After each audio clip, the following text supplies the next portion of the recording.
열린교회 성도 여러분 안녕하세요. 이 시간에 우리가 함께 나눌 동영상은 잠언에 반하다 라는 주제로 함께 나누도록 하겠습니다. 여러분들 잠언에 반할 준비 되셨나요? 이번 주 토요일부터 내일부터 우리는 잠언을 함께 묵상합니다. 2달 동안 묵상할 건데요. 이번 기회에 잠언에 좀 푹 빠져서 잠언에 반해보는 좀 시간을 갖기를 원하는 마음으로 잠언에 반하다라는 주제로 2달 동안 동영상 강의를 함께 하려고 합니다. 아마 한 11편 정도 이제 여러분과 함께 동영상을 만들어서 나누려고 하는데요. 전체를 이제 다 커버하지는 못합니다. 그러나 주제별로 여러분들과 꼭 나눠야 될 말씀을 함께 동영상을 제작을 하는데, 여러분들은 평소에 잠언 말씀을 함께 묵상하시면서 궁금하신 거 있으면 물어봐 주시고, 또 제가 커버하지 못하는 부분에 대해서 여러분들 함께 묵상하시면서 하나님의 말씀에 푹 잠겨 잠언에 함께 반해보는 시간이 되었으면 좋겠습니다. 여러분, 잠언 말씀이 좋다는 것 누구나 다 알고 있습니다.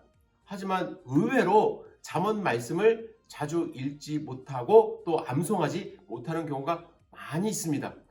여러분 아십니까? 어떤 분들은요, 잠언 말씀과 시편 말씀을 잠언 한 장, 또 시편 5장을 함께 매일 읽는다고 합니다. 그러면 한 달 안에 잠언과 시편을 읽어요. 그럼 1년에 12번을 읽는 것입니다. 그만큼 잠언과 시편을 통해 얻는 하나님이 주시는 지혜가 있기 때문에 놓치지 않고 잠언과 시편을 함께 읽는 것이죠. 저는 우리 열린교회 성도님들이 이 좋은 기회에 잠언 놓치지 않았으면 좋겠습니다. 잠언을 꼭 붙잡고 잠언에 함께 반에 빠져보는 시간이 되었으면 좋겠습니다. 제가 조금 전에 잠언 말씀을 드리면서 지혜라는 단어를 사용했습니다. 잠언의 주제는 세상을 어떻게 살아가야 하는가에 대한 지혜를 주시는 책이라고 할 수가 있습니다. 여러분, 지혜롭게 살 수 있으면 얼마나 좋을까요?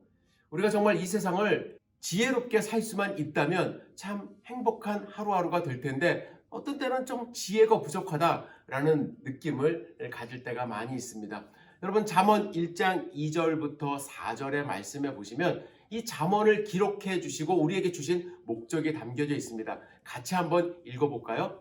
이는 지혜와 훈계를 알게 하며 명철의 말씀을 깨닫게 하며 지혜롭게, 공의롭게, 정의롭게, 정직하게 할 일에 대하여 훈계를 받게 하며 어리석은 자를 슬기롭게 하며 젊은 자에게 지식과 근실함을 주기 위한 것이니 라고 말씀을 합니다. 특별히 잠언은 젊은 사람들에게 좋은 교육을 받으라고 이제 강권하고 있습니다. 4장 7절에 이런 말씀이 있습니다. 지혜가 제일이니 지혜를 얻으라. 무릇 너의 얻은 것을 가져 명철을 얻을지니라 말씀합니다.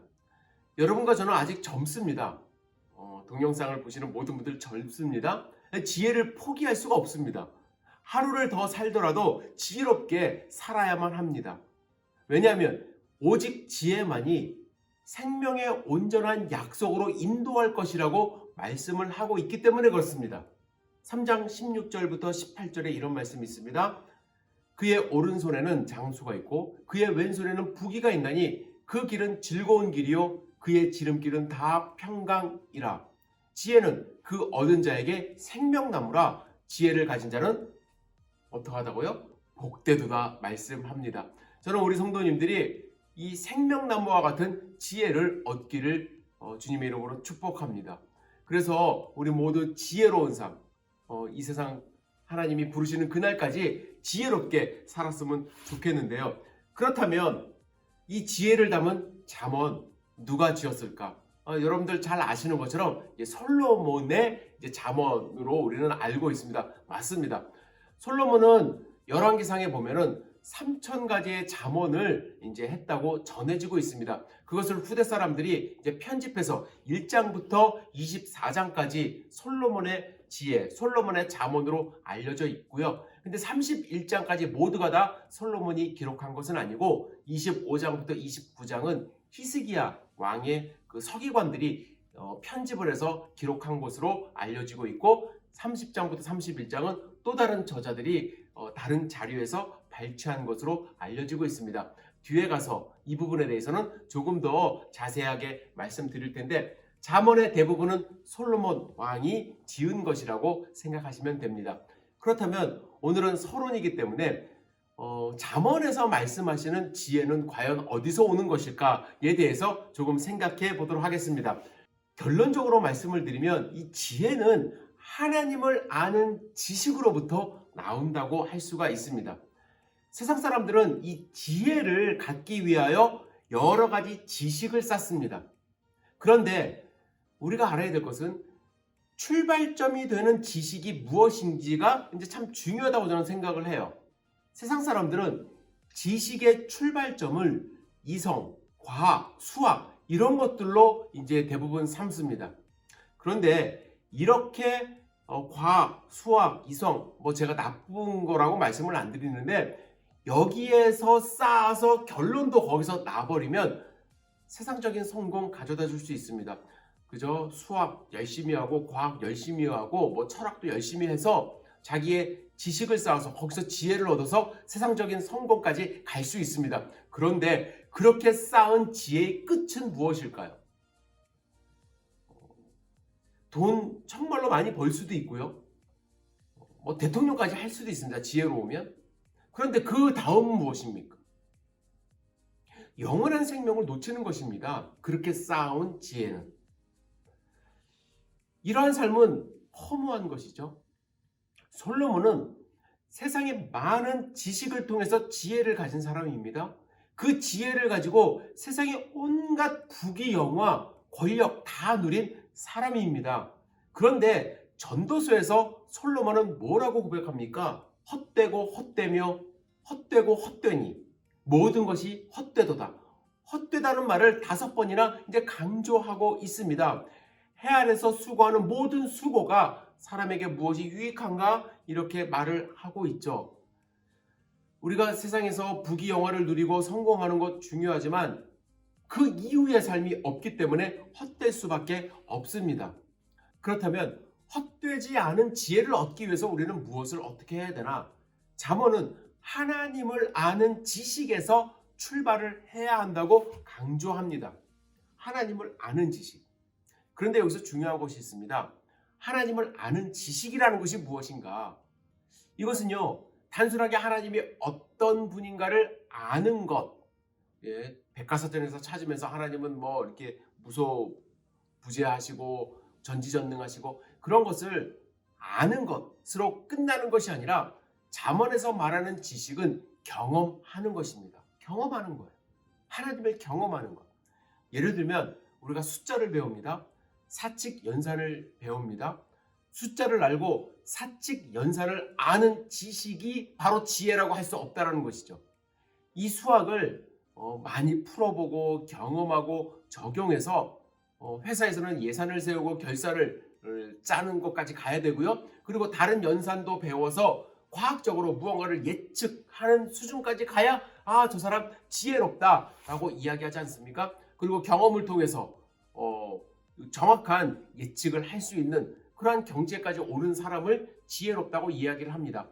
하나님을 아는 지혜, 하나님을 아는 지식, 이것은 단순히 하나님이 계셔, 하나님이 뭐라고 하셨어 라고 아는 것으로 끝나는 것이 아니라 하나님이 어떤 분이고 어떤 말씀을 하셨고 내가 어떠한 생각을 했을 때 어떻게 하나님은 우리에게 말씀을 하시는지 이러한 깊이 있는 경험을 통해서 얻어지는 지식, 그리고 그 지식이 쌓여서 나오는 지혜, 그것이 잠언에서 말씀하시는 지혜라고 할 수가 있습니다.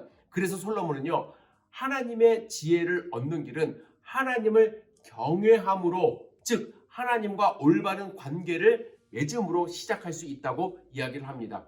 잠언서 1장 7절에 보시면 여호와를 경외하는 것이 지식의 근본이거늘 미련한 자는 지혜와 훈계를 멸시하느니라. 경외하는 것, 하나님을 두려워하는 것, 하나님과 관계를 맺는 것이 지식의 근본이라고 이렇게 정확하게 이야기를 하고 있죠. 자, 그러면 시작은 여호와를 경험하는 것인데, 그렇다면 그 시작을 통해서 우리가 어떻게 하나님의 지혜를 쌓아갈 수 있을까? 하나님의 지식을 쌓아가서 더 지혜로운 삶을 살 수 있을까?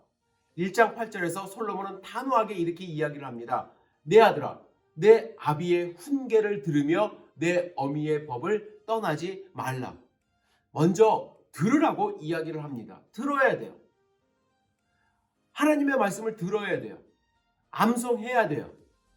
이거는 귀로 단순하게 듣는 것 이상을 의미하죠. 듣는다는 것은 경청하고 깨닫고 받아들이고 삶에 적용하는 것입니다. 하나님의 말씀을 내 삶 가운데 적용하는 것, 듣는 것 참 중요합니다. 그리고 떠나지 말아야 돼요. 떠나지 말아야 돼요. 하나님의 말씀을 하루라도 떠나서는 안 됩니다.